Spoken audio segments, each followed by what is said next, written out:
হাটহাজারী মাদ্রাসায় যখন পড়াশোনা করি তখন আমার বাবার জীবনে একটি দুঃসময় আসে। তিনি ব্যবসায়ী ছিলেন, হঠাৎ তার ব্যবসায় এমনভাবে লস হয়েছে যে তার সমস্ত পুঁজি হারিয়ে তিনি প্রায় পথে বসার দশা। আমি তখন বিলম্ব না করে সেখান থেকে মফস্বলের একটি মাদ্রাসা, যশোরের একটি মাদ্রাসায় এসে ভর্তি হই। সাধারণত হাটহাজারী মাদ্রাসা থেকে মফস্বলে কোনো মাদ্রাসায় গিয়ে ভর্তি হওয়ার নজির সাধারণত খুঁজে পাওয়া যাবে না, বাট আমি চলে এসেছি। কেন এসেছি? আমার বাবাকে হেল্প করতে হবে, অর্থনৈতিকভাবে তাকে সাপোর্ট দিতে হবে। আমি সেখানে এসে যশোর যুব প্রশিক্ষণ কেন্দ্রে ইমামতির দায়িত্ব নিয়েছি এবং সেখানে কোরআন পাঠদানের শিক্ষকতার দায়িত্ব নিয়েছি। এই দায়িত্ব পালন যখন আমি করি তখন আমার বয়স অনেক কম, আমার বয়স তখন 17 কি 18 এরকম হবে।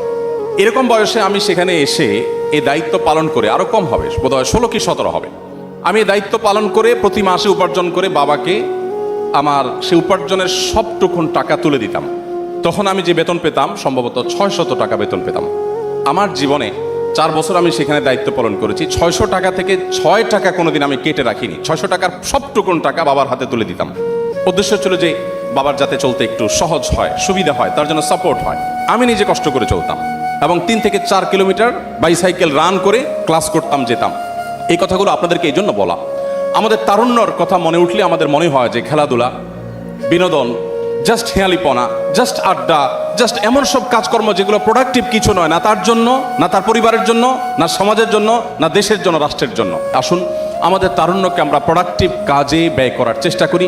এটি মুহাম্মদ সাল্লাল্লাহু আলাইহি ওয়াসাল্লামের আদর্শ, এটি মুহাম্মদ সাল্লাল্লাহু আলাইহি ওয়াসাল্লামের তারুণ্য থেকে পাওয়া আমাদের শিক্ষা।